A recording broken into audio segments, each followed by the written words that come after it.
when this incident had occurred, I had gone to my dad, who was a retired state representative at that time, Andy McGann, and I told him, I go, this issue is not being addressed, it's not being acknowledged, I need help.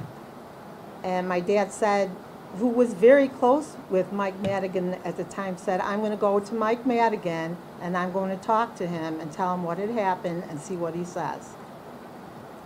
So he came back and he almost like with tears in his eyes, he's like, I'm so sorry, but Mike Madigan said he couldn't do anything about it. He just like threw his hands up in the air, and I was just like in shock. I could see maybe, well, let me talk to him, let's see what happened, but it was nothing.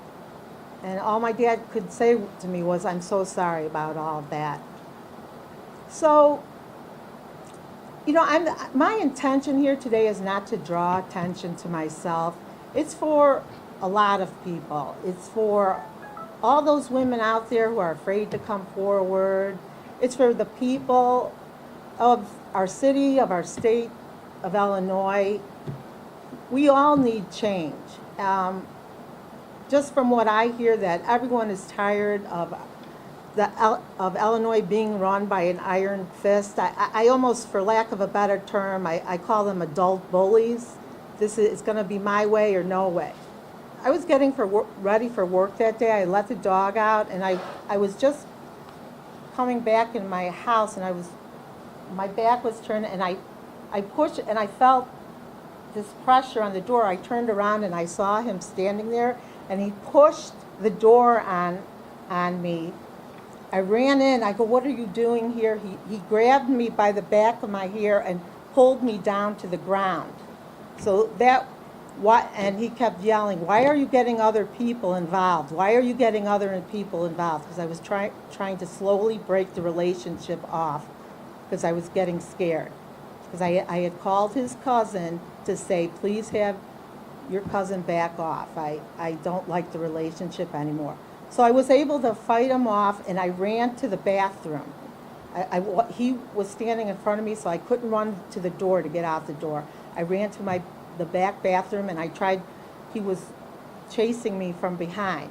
So I tried to lock the door behind myself, and that's where he pulled me down on the floor again, and some awful things happened and were said. When Mike Madigan says that it's no longer okay to say knock it off, when was it ever okay to just say knock it off? I wonder if that's what he said to Bob Rita, just knock it off? And then are we supposed to accept this as normal, just politics as usual? Because for us it's not acceptable. It never was. Mike Madigan says we don't tolerate inappropriate behavior, but he has, and he does, and he is now. He is backing Rita now with money and staff, as he has for 16 years. Madigan has now said he will personally get involved and put an end to bad behavior. Well, Mike Madigan is a lawmaker, not a godfather. He needs to back up his assertions with public action, not backroom conversations. People ask me, why would you focus on something that happened 16 years ago?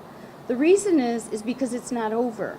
What happened 16 years ago is happening right now. We have a man in office whose character is known to insiders, and it's never been addressed.